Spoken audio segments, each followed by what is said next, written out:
This episode is brought to you by Nana's Deli. Attention food lovers, have you been to Nana's Bistro yet? If not, you are missing out. Nana's Deli has just unveiled their newly renovated dine-in space and it's ready for you to enjoy. The updated menu has all your favorites plus a new star, Food Czar Flats, served with every salad, sandwich, or grill order. But let's not forget the classics that made Nana's famous. Their mouth-watering tuna, legendary sloppy joes, hearty soups, and that unbeatable pastrami sandwich. This is comfort food done right. Got a special occasion? Nana's Bistro is perfect for private events, birthdays, anniversaries, or just because. You name it, they'll make it unforgettable. Since 1981, Nana's has been a tradition, and they're still going strong. And if you're in Jersey City, you already know, Nana's is there too, bringing their signature flavors to your neighborhood. So what are you waiting for? Stop by Nana's, enjoy your favorites, and don't forget those Food Czar Flats. Nana's Deli, serving tradition, flavor, and love since 1981. Mention Food Czar Podcast to receive 10% off your next order. Go to nanasdeli.com for more information.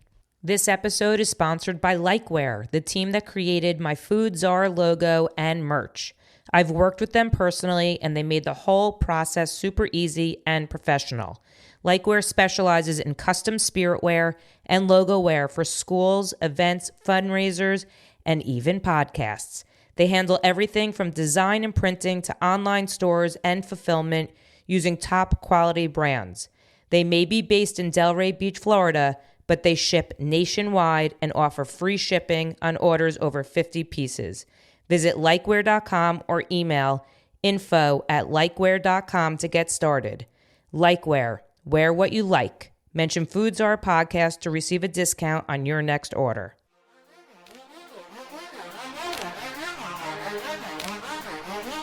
This is Behind the Counter. Behind the Counter. With the Food Czar. Here's Heidi. Welcome to another episode of Behind the Counter with the Food Czar, which is me, Heidi Blum, and I feel like I'm sitting with like my new best friend. And I feel like if you don't know who this guy is, you certainly are going to by the end of this interview. We are sitting with Livingston's, with New Jersey's. I'm not from L-Town. Definitely not. Nutley's very own Jamie Knott. Jamie, thank you so much for sitting with me today. Heidi, it's a pleasure. I'm so happy. It was meant to be, right? It was meant to be. I'm so happy we met, and I've been following you for a very long time. All four, count them, four of your restaurants, which is so impressive, and I'm excited to learn all about the man, the myth, Oh, God. the legend. How's that? Is that a good introduction? Is that a good introduction? That's a great intro. You made me blush. Thank you very much. There might be a tear in there somewhere, too. That's okay. I know this is a lot, right? Yeah, all the fancy equipment I have here. All right, so we are sitting today in Saddle River Café. That Yes. actually rhymed, by the way. So we're sitting in Saddle River Café in Saddle River, New Jersey, one of your four amazing restaurants. And one of two in this town, right? I know, which Saddle River Inn, for those who don't know it, when I'm excited to go there, everyone I'm not going to hold that says- against you, by no, the way. No. I've it's- only been there for 13 years, so take your time. Now it's a have to because I heard it is an institution. That's what they call it. So not only are you becoming an institution in New Jersey, you now own an institution. So that's very fitting too. It is fitting. It's my baby. It's my childhood dream, my first restaurant. Had you been there? Well, you know what? Let's start from the beginning. Okay. How's that? All Because right. I want to get into all of that. Let's do it. All right. So born in Nutley. Born in Baltimore, Maryland. Oh, really? Yes. So Born in how Johns old- Hopkins Hospital. Oh, wow. Yes. So how old were you when you moved to Nutley? I was 9. Okay. Yes. So my mom owned a bar in Baltimore called Lush's, and my stepfather was in dental school at the time, and he worked at the bar on the weekends. That's how they met. Okay. They fell in love. He graduated. His parents are from the Belleville area. Sure. His dad had a practice there for 40 years. So they got engaged. We moved up to Nutley. And Amazing. the rest is history.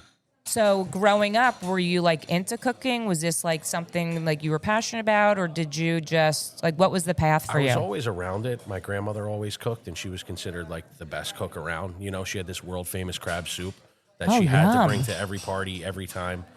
She cooked for an underground casino, so there was always 3 or 4 pots of the crab soup on. That's because she would bring that hysterical. there because they loved it.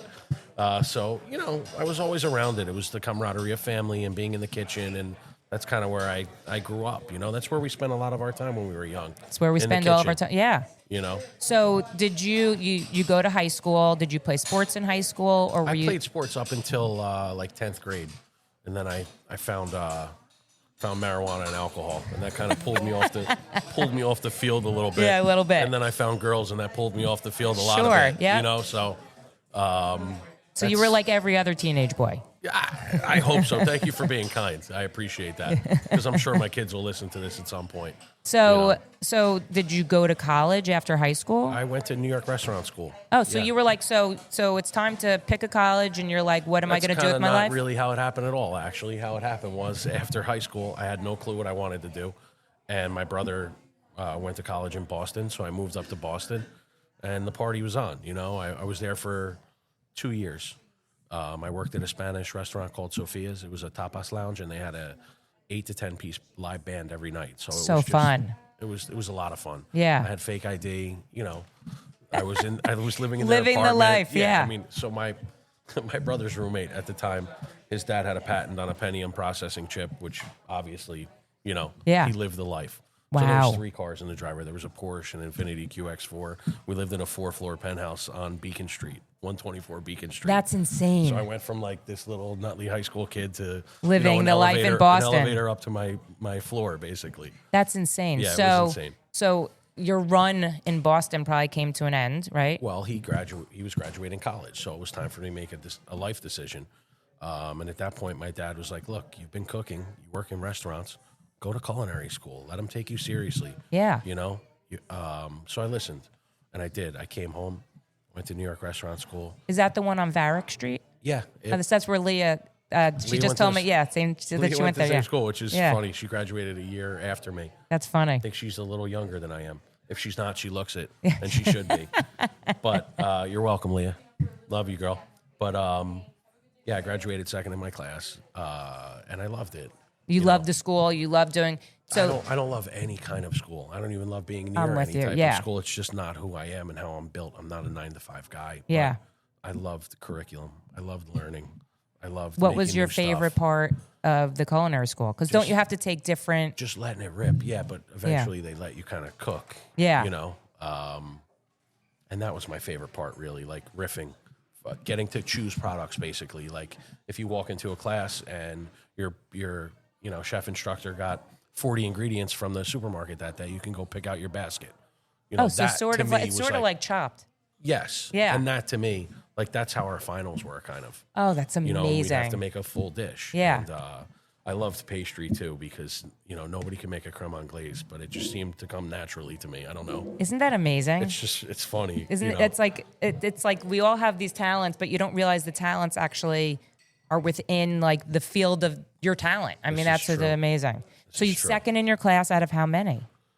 I forget how many of us there were, but we graduated at a big auditorium, so there's over 500 kids. That's in the class. insane. Yeah. I mean, listen, I probably would have graduated first if I didn't have the worst attendance. But That's okay. We'll take second. yes. Sometimes second's always first anyway. Let someone go before you. So after culinary school, where do you go? I did my internship at a Mediterranean Moroccan bistro called Cafe Central. Oh yeah. It is In the city. just above Grand Central Station. Yeah. Busy restaurant. Yeah. 350 covers for lunch every day, 200-ish for dinner. So I got my ass kicked. I wasn't ready. Let's just put it that way. Oh really? I mean, fresh Were out of you? culinary What were school. you? Like a sous chef? No, not yet. Please, I started as Like a line cook? I started I would make the amuse every day. Oh my God. So I would make the amuse, and then I would work the oyster station, Shucking? shucking, Oh my God. shucking it up, Wow. literally. Shuck I yeah. shucked it up every day. Wow.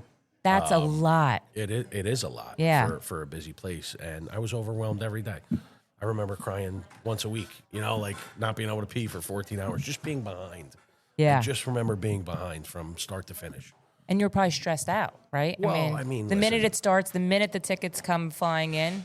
For me, I was coming from school downtown, and I had to get to Midtown every day. So, Yeah. And the first guest was at 5 p.m. So my call time was 3, but I wouldn't get there till 3:30, 3:40 every day. So you're scrambling when you walk in the door. When I walk in the door, I have to make 250 amuse. Oh, my And God. the chef has to taste it by 4 o'clock every day. Because if not, I have an hour to adjust it, right? Yeah. So- How old are you at this point? Early 20s? I was 19. Wow. Yeah, I That's graduated high young. school at 17. Wow. So I actually had that job before I made it an extern site. Wow. Yeah, so I started there, from the bottom. That's amazing. I was there a little under 2 years. I left as a sous chef. I worked every station, and I learned just a tremendous amount about myself, about the industry, about how to be ready on time and prepared and set up and mindset, which is it wins every time, all day. Well, you have to, I'm sure it has I to thank be. God every day for my mindset when I wake up. So did you like starting at the bottom and doing all the different stations and growing your like skill set, right? Did you find that motivating? Were you like, I want to own a restaurant one day, or you were just looking for your next? I think I always, in the back of my mind, knew that I would own restaurants one Yeah. day. I don't know why. I'm more of a natural leader than I am a follower. So Yeah. that blossoms as you grow as a human and an Sure. individual and work on those skill sets and find your confidence and your footing and your own style. Yeah.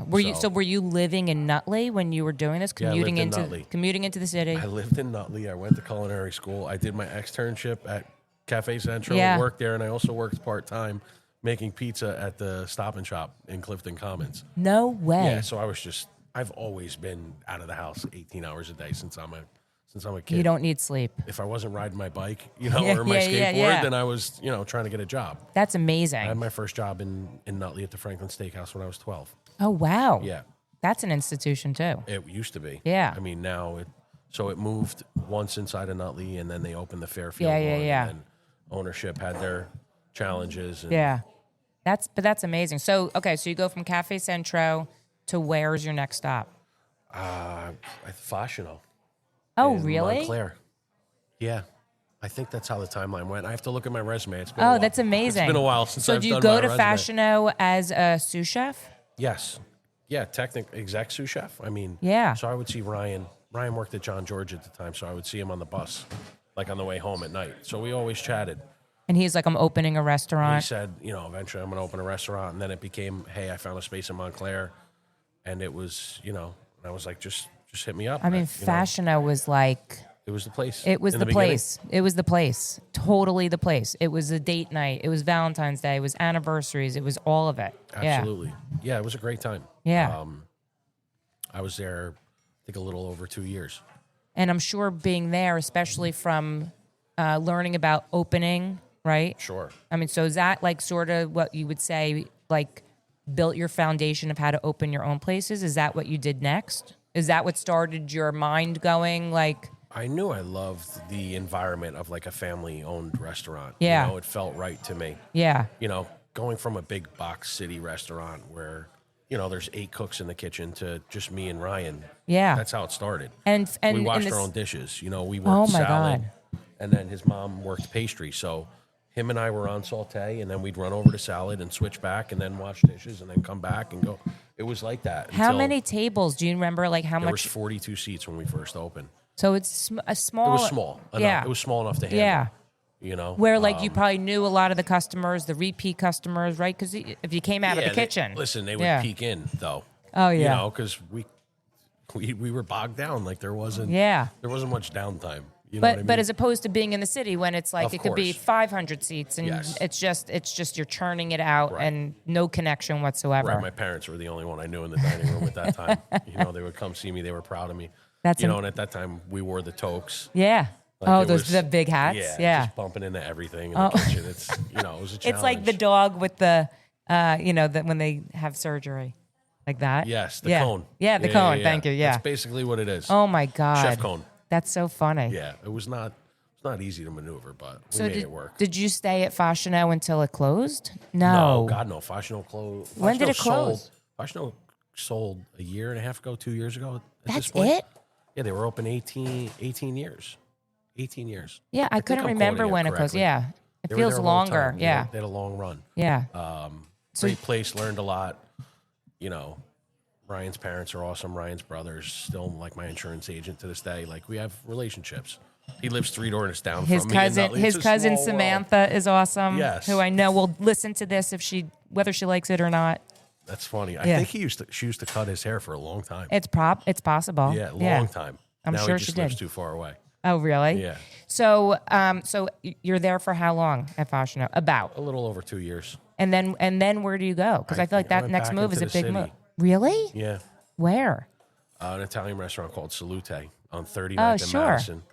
Oh, you know who else worked there? Do you know Cliff Crooks? I know Cliff very well. Oh, that's funny. I just did his podcast too, and Salute was a big. So as we were saying, it's a small world. But very small we had a world. lot of connections off air before we started this Yeah. podcast. But Cliff and I were corporate chefs for BLT Group together. Oh, that's so Yeah, funny. so Cliff was my boss at Salute when I went back Oh, there. my He was God. the executive sous chef. And Francis Falavine, who's the chef at Rails, Yeah. was my chef. Oh my God, that's really fun. And it Yeah. really is a small world. It gets smaller every day. It's wild. So you're now at Salute as a sous chef. Yes. Okay. I got hired as a sous chef. And you It was stay like there. it was like a big step up for me. You know, I'm back in the city now, and I'm like an actual sous chef getting hired at the job.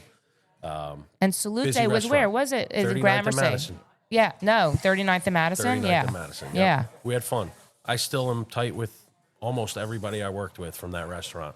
We formed a lot of bonds. That's amazing. It was a well-known restaurant. It was. Yeah. And it was busy too. Yeah, I'm It was, sure. It was Sabaro's grandson. Oh, really? Yeah, from the original Sabaro's. That's amazing. Grocery store in Brooklyn, which they started selling pizza out of the back, like, you know, because his grandmother made great pizza. That's how Sbarro started. That's how which is- Sbarro which is started? crazy. From a That's a grocery fun store fact. in Brooklyn, and they sold for like 912 million. It's insane. Yeah. Yeah. So Grandma made good pizza. So you stay. So Cliff, hi Cliff, is your boss, Crooks. and then you. So you're there for a couple more years. You become head chef. You become executive chef. What do you happened become? was, so Asia to Cuba used to be like across the I street. gotta remember Asia to And Cuba. we would Yeah. go there and hang out there, and there was an Australian chef by the name of Bradley Day, and I befriended him, and they promoted him to be the chef at China Grill.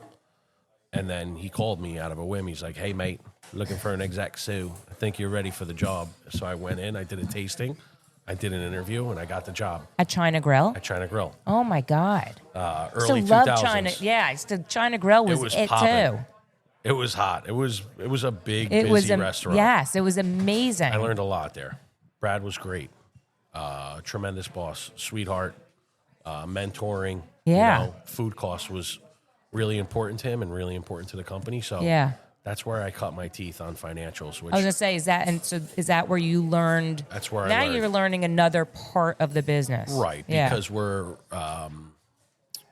really tight on financials. So you know, You have to be. yeah. One of my partners, Robert Palmer, is like, I mean, he's the head bean counter. Yeah. You know, he's just Well, he's you great at can't- what he does. You can't be successful if you know Yes. if you're being. I'm kind of the dreamer, and they call me that, but you know they bring me back. they down to earth reel you sometimes. in. Yeah, But in China Grill is where I learned about food and labor that's and amazing. how to really utilize product. And you're moving up. It sounds like you're moving up in restaurant, like street cred, I guess. Yeah, but also like you know in the right kind of way. Yes. You know, I didn't just like take a chef job when I wasn't ready. Yeah, You know what I mean? I was kind of You a let little the bit path slower and more happen. calculated. which is amazing. Yeah, I was faithful in that regard always. Like I feel like I've always been watched over and taken care of. You know, I make a joke. I'm God's favorite. My friends laugh, but I mean, Well, you're a very nice guy. well, thank you. I appreciate that. Yeah, so You I know, think it's taken a that's- long time to get me to this point. No, but I think that probably, a lot of people probably saw that in you and wanted to mentor you and wanted to teach you, and you were teachable. I was right? I was teachable. I was a little challenging as a Little young, chip on the shoulder, yeah. Listen, as a young man, you know, a street kid from Baltimore that's making his way up. And then the rough and tumble streets of Nutley.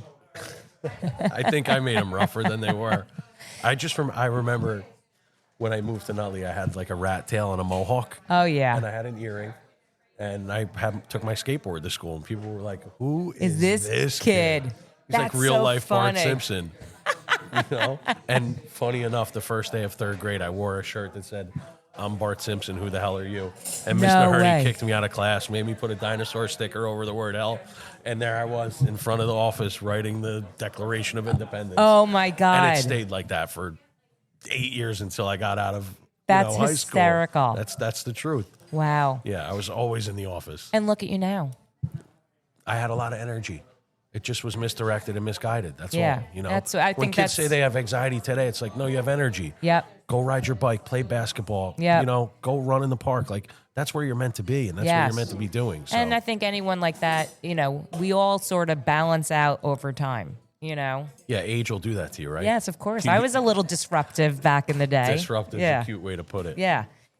Okay, so China Grill, awesome place. Yes. I think a lot of people who lived in the city at the time know that place is amazing. It was great. So after China Grill, then what happens? So after China Grill, then I got a phone call. I remember it like it was yesterday. I was in Ocean City. I was on vacation. My parents had a beach house in Ocean City, Maryland for 20 years. Right. And then they moved over to Delaware, like 3 miles away. But Scott, the corporate chef Scott called me and he's like, hey, chef, I have an opportunity. I'm like, what's going on? Talk to me.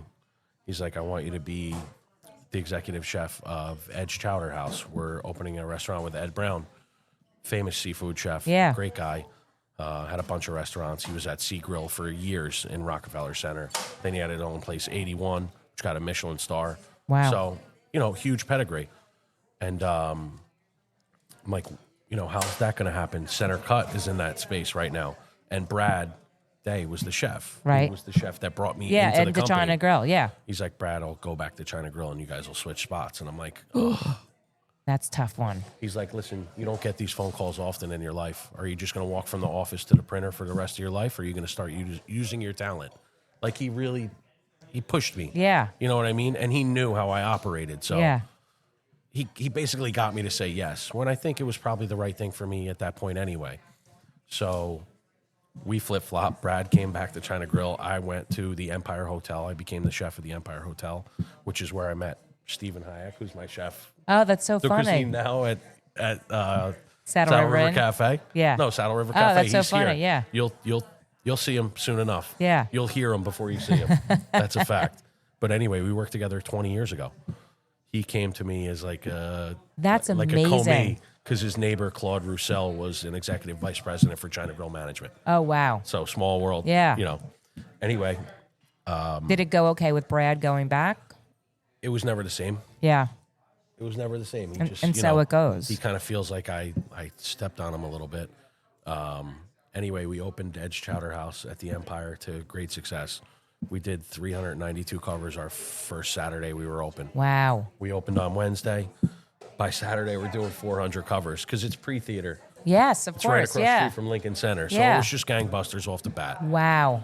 And it was like a celebration. Obviously, everybody was happy because Yeah. it was a hit right out of the gate. Yeah. And it was a lot for me. I'm not going to lie. I slept in the hotel probably 24 days in a row Oh, my God. because we did breakfast, lunch, and dinner. Oh, my God. That's a lot. So, Yeah. and at that point, I think I was 26 maybe. So when you do breakfast, lunch, and dinner, is it all on you? You have staff, obviously. Yeah, but it's hard, especially when it's new to... It's Yeah. just a big undertaking. And then we had a rooftop. There was catering. There were so many parts to it. Yeah. There was 4 or 5 outlets to serve food. Yeah, especially because you're in the hotel. Yeah. Exactly right. Wow. Room service. Oh, my God. Yeah, I mean, it was endless. That's a lot. It's a lot. Yeah. We had a big crew. We had a great crew. But it kind of wore on me a Yeah. little bit. And you're only 26. It was a lot Yeah. in every facet Yeah. of a lot. And I live in New Jersey. Yeah, so you're know, to get commuting there or every day. staying at the hotel, but you have no social life. Listen, staying at the hotel puts a strain on your home life, right? Yeah. At that point, I had 1 kid, Oh, really? Already? and my wife was pregnant with our second child. Oh, my life has always been pushed forward. Yeah. That's young. It's young. You got Yeah. married young? I got married young, 26. Oh, my God. So that's And that's that's how and it went that's for a little prob- while. yeah. All of it. Think Yeah. about that. I mean, all those things happening. But in even your just life at that having a point in time, it conversation was- with your wife, she has a baby at home, Forget pregnant it. with another one, and it's and I'm like, out of the house 17 hours a day. Yeah. I mean, what Or kind of I'm life staying is at the that? hotel for a month. Yeah. It was rough on everybody involved. Yeah. So it kind of, to that end, it bubbled up. Yeah. And I got in trouble one night at work on New Year's Eve. So I was sick and I was drinking Dayquil all day because Yeah. I had to be there. And then I went up and started drinking tequila at night. And those two things, Do not mix. they didn't go well together. So I got myself in trouble. And the next day I was due in at like 11 a.m. for brunch. I got there at 4:30. And the GM, as soon as I walked in, he's like, Jamie, we have a meeting with the ownership. They're on the phone. This was New Year's Day. Whoa.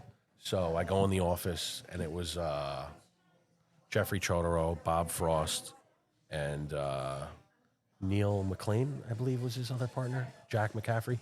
Anyway, they're all on the phone. And Jeffrey's like, Jamie, we watched the tapes. We talked to everybody. You know, we can't have you in the building any longer. And I was like, all I thought about was my wife's face. Yeah. You know, when I go tell her, like, you know, we had a new house, car in the driveway. She's got a kid in her stomach. We have a newborn. It's like, Yeah. As bad as bad can be. as bad as bad can get. Yeah. But that day kind of changed my life.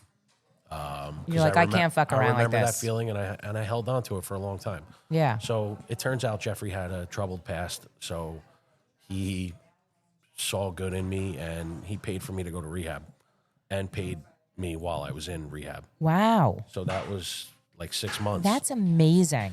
Yeah, so from that point, I didn't drink for like 13 years. Wow. From that night, from that New Year's Eve. That's So amazing. that's kind of how, you know, Yeah. then my career kind of blossomed after that, you know. Well, But it now was you're tough for a long clear-headed, time. and you know, you get all that negative energy out of you, right? The real challenge was trying to do it all the time. Yeah. You can't not go home, not sleep, work 17 hours, have all this on your plate, and not take care of yourself. No. It's never going to end You have to well. take care of yourself first. never gonna end Yeah. So, I mean, that was a blessing in disguise. Yeah. I harnessed that feeling. I took it with me, you know, for a long time. And So you come out of rehab, and then what do you do? they had to transfer me because I couldn't be in the building anymore. Oh, my God. So they moved I don't me. even want to know what happened that night. It wasn't good. Yeah. They moved me to another property, Okay. the Aventi Hotel, Oh, sure. which is on 30th and 6th. Yeah. And at that time, they were developing what's called Food Park, Yep. which was like the first food hall in New York, which was way ahead of its time. Yeah. Because Jeffrey got the developer from Tron to design it. Remember the movie Oh, Tron? yes. Yeah. So the place was like super futuristic, and everybody had to order from computers. Nobody was ready for that. I think it was 2013. Yeah. I mean, No, or yeah. way earlier. 09 maybe? Yeah. I Just mean, nobody was, you know. we were barely touching cell phones then. I mean, it's amazing. It was really hard for anybody to kind of garner the concept. Yeah. But a funny side story is that's where Red Farm kind of started out of. Oh, really? Yeah. So Red Farm was in the back, and, you know, Joe Ing was making his pastrami and dumplings, pastrami egg rolls. Yes, of course. And that kind of became famous. Peking duck. Yes. You know, so out of there became some good. That's Upstairs on the wild. second floor, they opened Bar Bosque, which was like a big new opening. It was a really hard location at that point. Yeah. A second story restaurant. I don't know. No, that's in New York City. Nobody's doing It's that. a big challenge. Yeah. But they thought they could do it because Ed's is on the second floor, and they were like, listen, we look at Ed's. Yeah. You know, Ed's does 4,000 covers a week. We'll be fine, you know. Yeah, different concept. Very different Yeah. concept. And it kind of never took off. And that was challenging for me. I had to come back with my tail between my legs. Yeah. You know, they gave me, it was a pretty big pay cut at that time. You know, I remember Yeah. like 30, So it's like you're starting over-ish. it's like 30%. Yeah. They put me back where I was before I left trying to grill. Oh, my God. And my life had gotten to this point. So Yeah. financially, I was like, I really can't sustain this. So I was borrowing $1,000 from my, a month from my dad to cover my mortgage at Wow. that point. Because you had two kids, Yeah, too. I just Yeah. knew it wasn't the end all be all. Yeah. And I got looked at differently at that point. You Yeah. know, everybody's like, you know what I mean? Yes, of course. So It's like you needed a clean slate completely. I did. And from there I went to Artisanal Yeah. on 32nd and Park. Yeah. It was like a big bustling French bistro. Yeah. Famous for cheese. Did you know anybody there? No. Which was probably good for you. I went in, I did a tasting. Terrence Brennan at the time had 4 restaurants. He had artisanal cheese, artisanal bistro, artisanal bar, and something else downtown. I can't think of the name. It was like a snacky Spanish kind of place. And so were you brought in as a... Picheline, which was a 2 Michelin star yeah, I restaurant. remember that, In the 70s. So did you go in as a chef? Well, yeah, I did a tasting at Picheline. I got the job. I went in as a consultant originally. Okay. And the chef quit after me being there for 4 days. So I guess Did your job as a consultant? I guess by default. So I was there almost 2 years. Wow. And that was rough. Was your heart not in it? Were you? That. Yeah. It wasn't that. So, but I learned a lot. It was like boot camp. Yeah. Very busy. 400 covers for brunch. Did you feel like you were getting your stride again? You were getting your confidence back? Well, listen, I knew how to do food and labor, and and I was a decent cook. The emotional component. You know what I mean? Yes. Yes, I did. Yeah. But that was challenging in its own right. Yeah. Management and ownership were always kind of going back and forth. Yep. But like I said, I learned a lot of invaluable experience. I took a lot away from it. And during that time, I was looking around after about a year. Yeah. And I had been looking for restaurants too. So you were looking I was looking to for another own job, but I was also looking for restaurants in New Jersey. You're like, I could do this. Yes, I was working with a restaurant broker. So I went and saw, 40, 50, 60 places probably. Wow. Within, I guess 20 miles of the city. Wow. Yeah. Yeah. So we looked all over the state. And then nothing really felt right. Yeah. And then I moved on from artisanal. Then I ended up with Cliff Crooks. At BLT? I did a tasting for BLT Group. I got the job. I was supposed to be the chef at Steak 57, BLT Steak 57. Yeah. But my first day, going in to fill out paperwork, the president, Keith Trayball, looks at Cliff and said, "Did you tell him?" And he's like, "No, did you tell him?" They're like, "You're going to be a corporate chef instead, but we're going to train you at BLT, for a month with Cliff. Yeah. And then we're going to venture you out. And you're going to be in charge of BLT Fish, BLT Steak, BLT Prime, Casa Nona, and one other. I forget what it was. That's amazing. But it was a lot. It was That's a lot. Well, so you had to manage all of those restaurants? Yes, because in my mind, I'm a chef at a restaurant. You're not managing restaurants. It's one place. You know what I mean? To go from this to this to this was a big jump. Yeah. Taught me a lot. Oh my God, I'm sure. But it almost made me allergic to email. Because I'd have to answer 400 emails. Well, now you're on the corporate side of it. But while being a chef. You know? So they moved me over to Casa Nona. That's where my office became downstairs. We had a lot of office space. And my first week there, we did 41,000. My last week there, we did 157. Oh my God. So I literally got rid of every person except for two, the pasta guy and the pasta cook and the person making pasta. Wow. And it was a big staff. Yeah. We turned over, 2 or 3 GMs. It was a lot. It was a big undertaking. And also just I feel like doing the corporate thing when you are a kitchen guy, that to me has got to be, being corporate is so hard. It's you learn how to carry yourself. You learn how to speak. You learn how to mentor. Yeah. You learn how to become a teacher. Yeah. It's just a lot of responsibility. It is. And it's probably not the way your brain works. Like you said, going on email, answering people every day, all day, I mean, just because the corporate structure there was so different. Yeah. And, Scott Cronin was like, he was scary. Everybody called him the Grin Reaper. Oh, my God. And when you're writing an email to him and there's 12 other people on it, you're like, he's just going to shit on me. Which is the fire worst. Back in 30 seconds. And it's like you're staring at the Just email pick that you're me writing apart. and you're like, oh, my God, am I Meanwhile, sending this? I just want to get the prep work done because we have a 60-person party. You know what I mean? Like there's just so many facets to it when you're in the corporate world, but it worked out. Yeah. I was there for 2 years. During that time, I found the Saddle River Inn. So Wow. I was working on that deal since June. And then my last day ended up being January 1 with BLT. And that's when we closed on Saddle River. We closed on the 2nd. Nobody wanted, So open on New Year's Saddle Day. River Inn, everyone Yes. says it's an institution. Yes. Right? So had you been there before? Never. So you'd I never never even been heard there? of it. Really? So you never heard of saw it. the space and you're like, this is it. I saw the space. I met with the owners, Hans and Imelda Egg. He's Swiss. She's Italian. He's like 6'7". She's like 5'3". Oh my God. And they were just the sweetest people, And Yeah. they had this business. They opened October '81. Wow. Yeah, they had the business a long time, 32 years, right? So you buy it and in a way, don't you want to honor them? Keep it the institution that it is. I mean, it's a lot, Yeah. right? So I went, met with them, and then we had dinner that Saturday maybe. myself and my original partner, David Madison, or whatever alias he goes by these days. But I just fell in love with it immediately. Yeah. First bite, first dish, I was like, this place is spectacular. You know, it's got really high ceilings. Yeah. Have you been inside? No, I haven't Well, been. it's across the street Yeah. on your way home. You can okay. pop in. I'll give you the nickel tour. Oh, thank you. Yeah, so it was love at first sight, you know. And then I hung out one more shift to see the kitchen. Yeah. Because the kitchen is tiny. Oh, so you wanted to see how it would work, how many could be in there? They operated it, Yeah. you know. And I was in the kitchen for an hour, and I was like, this is not the way I operate. I can't be in here for another minute, you know. So I changed it around. I zhuzhed it. Yeah, of course. You know, first restaurant, we didn't have any money. Yeah. I borrowed the principal, and they let me pay them off over the next 5 years, and that was it. And did you change the menu when you first started? Yes, I kept one dish, What's the dish? the Marabar. What's a Marabar? It's a pepper-crusted filet mignon over, at this point now, it's over shallot mashed potatoes with chestnut butter, béarnaise, and port wine demi. Wow. And Is that the I number talked one to seller Hans. there? It is still. Yeah. I talked to Hans, and he's like, get rid of all this shit off the menu. Just keep the Marabar. That's how he used to talk. He's like, have fun.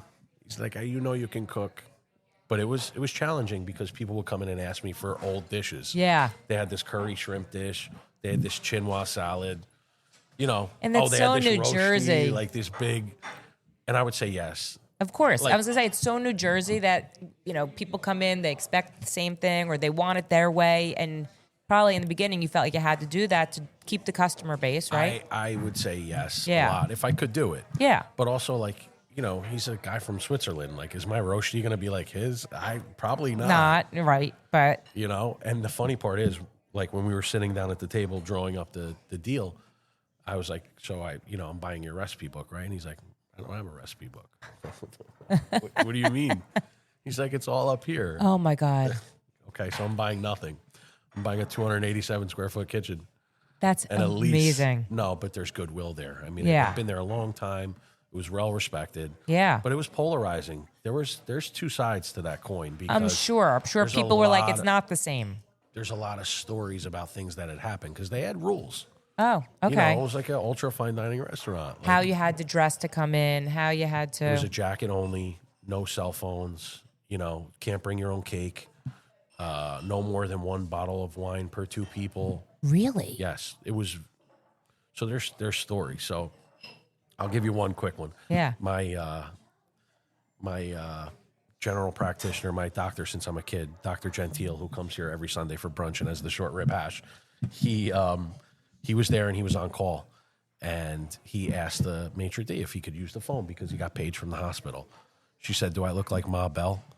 There's a payphone up on East Allendale. Make a left or right and drive about a half a mile. He's like, I left and never came back until you bought the God. place. So did you like slowly change those rules to become more I took all modernized? the rules off the menu. Yeah. Like, people don't want to read rules on menus. Yeah. Like, Is Saddle River Inn, is it a like, would you call it fine dining? What would you call it? I would call it a quintessential New Jersey restaurant. And Yeah. what I mean by that is, like, a quintessential New York restaurant for me is Gramercy Tavern. It's a neighborhood restaurant, but it happens to be in an amazing neighborhood. Yeah. So that's kind of what I feel like I hit. Yeah. You know, is it a special anniversary place for some people? It is. Yeah. But it's also a Tuesday and Friday place for a lot of people that live around here because Sure. that's how they live. Yeah. You know, It's amazing. I mean, I've only heard amazing things about it. Everyone says it's the best. it's a solid place. Yeah. We do our best. So I would hope so. So you've owned that now for how many years? 13. That's lucky 13. Yeah. It's Or amazing. I'm on 14 now because I'm out of my lease. So that steak is the number one thing. What is your number one thing that people order? What do I like, or my favorite? Okay, fine. What do you like? My favorite appetizer, I have two of them, is the steak tartare and the Szechuan beef noodle. Yum. I don't even eat beef, but yum. You don't? No, I know I'm lame. That's okay. No, That's you're all not right, yeah. lame. No, you're not. All right, so for someone like me who doesn't eat beef, I eat seafood, I eat chicken. The dressed oysters are delicious if you eat seafood. The hamachi crudo. I don't know if Yum. you like raw. I love I raw like food. raw, yeah. Yeah, so those are delicious. Dover sole, if you like fish, on the entree side. Yum. It's funny, You Dover don't sole. eat beef, but do you eat veal? No, All right. that's a baby beef, isn't it? A baby That's a beef. baby beef. A baby beef. I yeah. tried to sneak that one in Thank there. you. I I'm on apologize. it. I'm on it. I got it. Yeah. You got it. So upper side. So Saddle River Inn is cooking now. No pun intended. Right? We got our Yes. groove on. I mean, it's grown a little over 300% from when they owned it. And then, do you feel at this point when you start finding your groove there, like you're like, this is what I'm meant to do? It's a gift and a curse because you think every restaurant after that you open is going to be like that. Correct. You know, and you forget about the hard times too. Yeah. Like, that's the way our brain is built. Yeah, or we're my like- brain. yeah. The ultimate forgetter. We have a beautiful vision of the way things are going to go. Right. But the first 3.5 years were not pretty. Yeah. It wasn't like that at all. You know, there was a lot of challenges, borrowing money, you know, my partner Things didn't breaking in the restaurant, My partner right? didn't pay payroll tax for almost 2 years. Oh, I had to my borrow, God. I had to borrow $88,000 from my accountant. Oh my God. And I couldn't tell my dad, who was my principal financier at that time, because I was making payments to him from the money I borrowed from him. So all this is going on in my mind. That's that, stressful. It was a lot. Yeah. So I was there from So not even like the food and the customers or the building itself. It's just all of it. All of it. Food is the easiest part of this business. Wow. For me, Yeah. you know, thank God. So when do you decide? So what comes next? Is it this Saddle River Cafe? No, Cellar 335 in Jersey City. Our little Asian tiki bar that could. It looks amazing. It's I can't wait to go there. It's awesome. And the neighborhood is just so vastly different now. I mean, we signed that lease 10 years ago. Oh, really? Yeah, so it took us a year I to don't know build it out. Jersey City. I feel like Jersey City's so huge. It's an albatross. Yeah. So is it? I don't even know where in Jersey City. People avoid it. Well, because it's so big, and you're going to the Lincoln Tunnel. It shoots you off this way. It's you're hard in to get in. It's yeah, hard to get you don't out, know where you are. There's always Yeah, construction. yeah. I think the construction will be over soon. I don't know. I'm not sure. Who knows? Yeah. Who knows? But Yeah. yeah, so we saw the space. A mutual friend of ours that I worked with at BLT linked Robert Palmer and myself. We had lunch. We kind of hit it off. He showed me the space down in Jersey City. I was like, I don't think this is for me. I think this is for you. You could do this. This is a bar. Yeah. He's like, I don't want a bar. I want a restaurant group. Okay. I said, all right, well, let's give it a go then. Oh my God. So his bike got stolen the first day we met like over there. We're off to a good start. Yeah, Yeah. I'm like, this is my kind of place. It reminded me of Baltimore a lot. Oh, really? So I figured, you know what? It's cool. It's juxtaposition. I have Saddle River Inn that's like suit and tie, and then you come down to Cellar 335 and It's it's a ripped tiki jeans bar. and like a band T-shirt from a show. You know, That's amazing. what I was thinking. Yeah. So it kind of went that way, Yeah. honestly. And we opened, and it took about 3 years to build it. It Really? was challenging. Yeah, it was not a good neighborhood. It's a better neighborhood now, though, It's right? a way different neighborhood. Yeah. now. I feel like Jersey City's grown a lot. A lot. Yeah. So, you know, within, I think, 5 or 6 blocks, there's 14 new constructions. Yeah, it's amazing what's going on down there. Yeah. Yeah. So does next come Madame?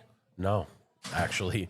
So Madame used to be Madame Claude, Okay. which was around the corner on 4th. And then they moved over to where they landed at ultimately and got a liquor license and a bigger space. Okay. So they had the lease behind us. But I always had my eye on it since day one. So is it right next to Cellar 335? They're literally connected Oh, via that's a door in the middle. amazing. Yes, it is now, Yeah. you know. Yeah. But next was here. Oh, We really? came back to Saddle River. For what reason, I don't know. But And you're like, I want to open a cafe? I want, so at that point in my life, I was on like a weight loss journey and I wanted to be healthy, you know. So you're like, I want something where I can I sit wanted down like a and European all day cafe. Yeah. You know, I can have fresh pressed juices and beautiful big salads and, you know, Yeah. we'll do a great lunch business. So Yeah. we started here as breakfast and lunch. I didn't want to take from myself. Sure. And I thought I would. Yeah. You know, and it turns out it's a totally different place. Well, it's a totally different scene from It what is. you're describing. And now you have dinner here too, correct? We do. Yeah. Yeah. Now we're and you lunch have and an dinner. amazing patio. An amazing patio. Yeah. I mean, it's a Some would gorgeous say day the nicest today. patio around. It Yeah. is a very nice patio. It's not even completely decorated yet. Peter, my partner's going to be here on Saturday with his green thumb, Oh, really? planting all new plants, or Sunday maybe. I mean- Saturday we have an event. It's a beautiful day out, and when I pulled up, I mean, the patio was packed. As Like, soon- we don't have that in Livingston. You As know soon what I mean? as the Like sun this. comes out, that Yeah. patio fills up instantaneously. amazing. It's really crazy. So here's just breakfast, lunch, dinner, and you can really can get any, are there any Lunch similar and dinner, things? no more breakfast. Oh, okay. After about 3 months, I'm very impatient. I cut out breakfast. I called it blood money. Which is, it's more, in a way, you're running between this restaurant now, you're running Saddle River. It was hard. And, yeah. To be awake at, 5:30 or whatever. And now you have what, 3 and kids? And then go to dinner. I don't know what year that was, but yeah, I'm sure I have 3 kids. Well, still, at that right point. now. Still, right now, we're going to count them. You have 3 kids. Currently, yes. But that's a lot, trying to be a present husband, father. It's not. Yeah. I would call it virtually impossible. Yeah. So this is lunch and dinner. Because when you're present, you're falling asleep. Yeah, exactly. You might make roll call, but you're not awake. It's. Is Dad here? Yep. Yeah. He's there. He's got his head down on the table. So this is lunch and dinner. Are there any items that overlap at the 2 restaurants? There are not. The menus are pretty vastly different. Yeah, which is great. I think so. Yeah. So if someone just wants a more casual, it's this. If someone it's wants funny more, because a lot of my regulars are like, I'm at the cafe 2 days a week. I love it. It's Chicken awesome. powered for lunch. I'll get an omelet. And neither one of these has a liquor license Yet. Exclamation. Yeah, exclamation, I think they're exclamation. changing. Are we maybe getting one here? Well, this is the last dry town in New Jersey, so in my mind, it's only a matter of This time. is completely dry? Saddle River's dry, but that's a choice of Saddle River. I didn't realize that. Yes, they have enough families; they can issue 2 licenses. It's based on population. Yeah. No, I know. Livingston, we have a hard time with liquor licenses. Well, But- they're expensive, right? They only have a few. Yeah, it's like owning a taxi medallion. It's expensive, and it's competitive, Right. which is hard too. So, but the 2 restaurants in Jersey City, both have liquor licenses. That's right. Jersey City is obviously very different, and Very it different. has to operate like the city if they're going to get people over there. Yeah, I mean, I wish Yeah. we could get a license for what we paid in Jersey City 10 years ago, in Saddle River. Yeah. So, are you at all 4 restaurants all the time? As often as I can be. Right now is an interesting point in my life and career. I'm back being the chef at the Saddle River Inn. Oh, really? Yeah, I've been there for 6 weeks. My chef starts next Tuesday. Oh my God. So it was good for everybody. Yeah. It was definitely a change of pace. Yeah. And it doesn't allow me to float like Yeah. I would like. Yep. Which maybe isn't a bad thing either. But I'm typically here on Thursday in Saddle River, and then I'm in Jersey City on Fridays. Okay. So Are I you can float cooking? back and forth. Are you cooking in Jersey I City? expedite. Yeah. I bus. I pour sauces. Yeah. whatever it takes. And I'm sure people want to see you too, right? presence- Customers come in. Yeah, the of presence course. is important. I mean, you do realize your name in New Jersey, right? I mean, I don't, but some people tell me that I'm I am. going to tell you, I'm the food czar. I have authority. Authority. Very but you are. authoritative. You have a name, right? I've been following you for a long time, and I think everyone is going to be.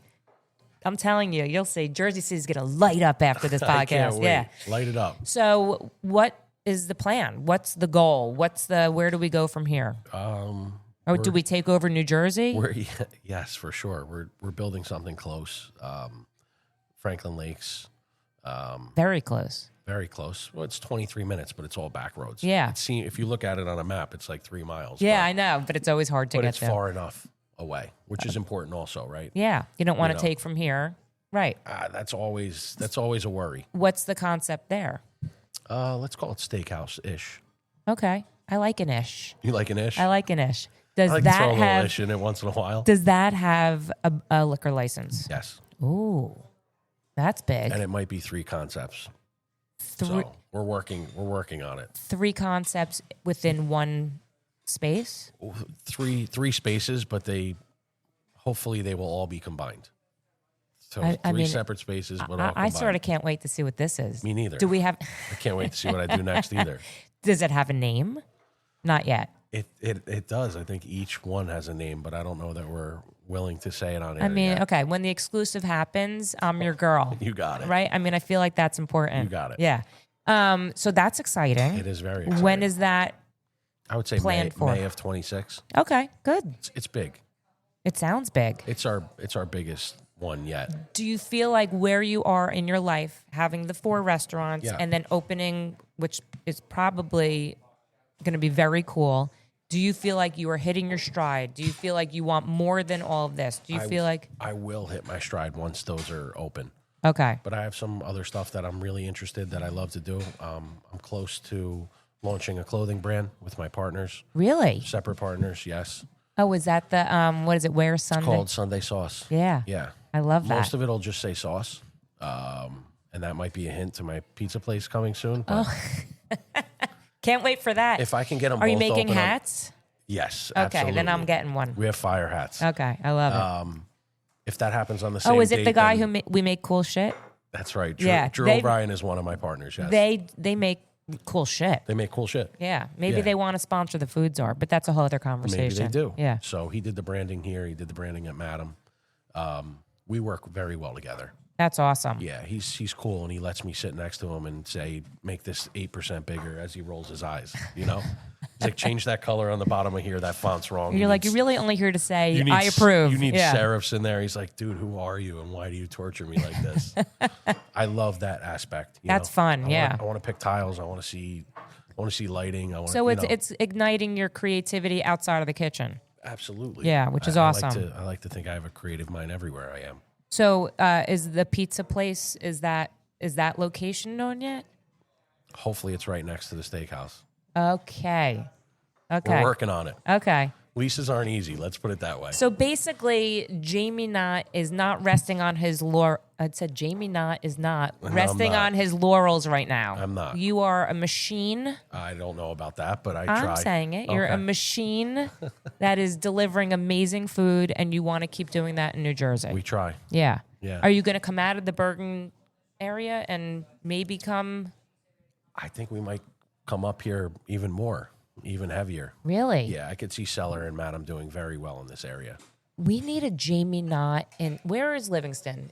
That's not Central Jersey. What is it? No, it's North Jersey. North Jersey? That's not Essex, is it? It's Essex. Wow. Yeah, so we need a little Jamie Knott in Essex. Let's call it Essex County. We need a little Jamie Knott in Essex County. It's funny because that's kind of where I'm from. I know. But there's opportunities all the time. It All doesn't right, mean fine. that they're right. Okay. You know, it's Good point. Very good point. Yeah, you got to say no more than you say yes in Yeah. today's world. I don't know. You know. I think you're amazing. Well, thank you. And I can't wait to try all of your delicious food. I can't wait for a tiki bar. I can't wait for Madame. I can't wait for steak that I don't eat. But maybe I will. No, you won't. No, I just had a bite of Wagyu and it was delicious. Well, so we're kind of known for our Wagyu. This girl can Okay. change. As old as I am, I can change. For something that good, maybe. You never know. I think you should try it. It was amazing meeting you today. Pleasure was And like mine. I said, I feel like we're BFFs. We are. I feel like we're going to have a lot more things coming up.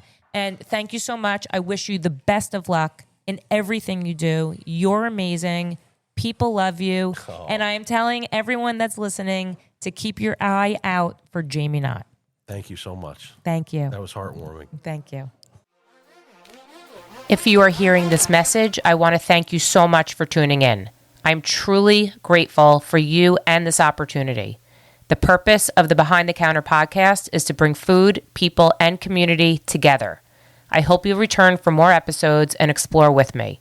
I want to personally thank Fran Linnell of Design 68 for my amazing Behind the Counter podcast logo, and Travis Lohenberg for my awesome Behind the Counter music, and all the guests that take their time to sit and talk with me. I hope you enjoyed this episode, and if you did, please leave a review on Spotify, Apple Podcasts, or wherever you hear your podcasts. If you'd like to support the Behind the Counter podcast, please subscribe, share with your friends and family, and you can follow me on Instagram at Heidi Blum. If you have any feedback or stories that you want to share, you can email me at foodczarbtc@gmail.com.